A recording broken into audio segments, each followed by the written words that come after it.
Bonjour à toutes et tous. Aujourd'hui, présentation sur un tableur pour utiliser des données géographiques et obtenir une carte comme celle-ci. Tout d'abord, commençons et prenons les données d'un document. Donc nous avons cette carte et nous souhaitons avoir le nom des villes qui sont sur cette carte. Donc nous tapons au clavier. Quelles sont les villes présentes sur cette carte? Donc l'intelligence artificielle sur cette carte a extrait les villes présentes. Nous copions et dans le tableur,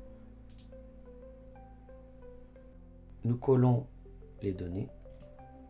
Ensuite, nous avons ici les commentaires sur les régions du Utsang, la région de l'Amdo et de la région du Kham. Donc c'était les trois régions principales au Tibet et nous le verrons, ces régions n'existent plus.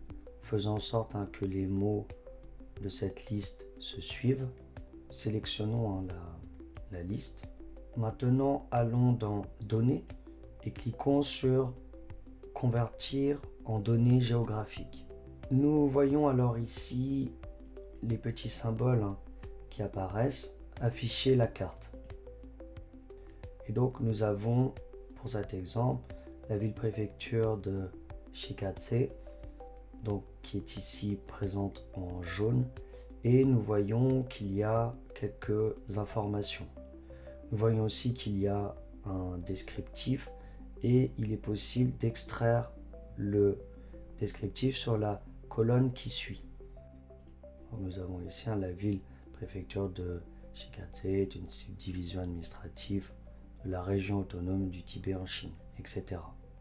Nous voyons aussi parfois qu'il y a un point d'interrogation, il faut alors vérifier l'orthographe. Allons à la carte définitive. Nous voyons alors qu'il est possible, une fois qu'on a vérifié l'orthographe, d'avoir tous les éléments concernant les différents niveaux administratifs. Donc nous voyons ici, d'abord il y a le pays, la Chine. Si nous cliquons sur la carte, nous voyons bien la délimitation du pays. Ici par exemple en bleu, nous avons la région autonome du Tibet sur cette carte en rouge. Concernant cette strate, ce niveau, nous avons aussi les régions. Donc nous voyons ici le Qinghai, non représenté ici, mais on peut le voir sur la carte qui a été dessinée. Et de même, nous avons la province du Sichuan. Voyons les différents niveaux, la ville-préfecture. Donc à ce niveau-là, on a la préfecture de Ngari. Et nous voyons ici, au niveau districtal, il est possible de voir par exemple le district de Shangan avec un descriptif. Parfois nous avons le district représenté ici en orange et parfois il est possible de ne pas avoir de carte, mais il y a une photo. Donc c'est assez intéressant, ces données géographiques permettent d'avoir différents éléments qui se trouvent à la fois dans Bing et ici la plupart des informations viennent de Wikipédia.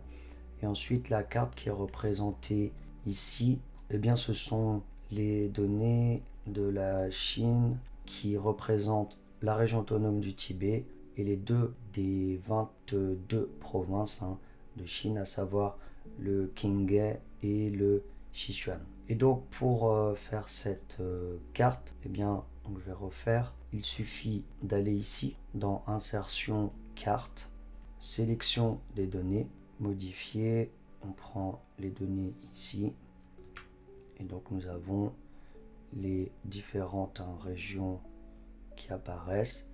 Ensuite vous pouvez modifier le titre, vous pouvez aussi modifier les couleurs. Vous pouvez aussi mettre les noms sur les différentes zones. Donc ici, ce sont les étiquettes de données. Vous allez donc dans Options et vous mettez nom des catégories.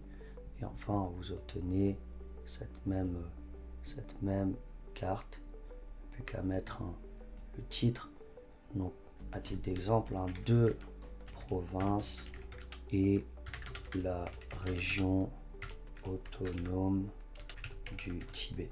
Aussi, vous pouvez faire le choix en suivant vos besoins d'afficher ou non la légende. Et donc, vous pouvez la supprimer en cliquant ici.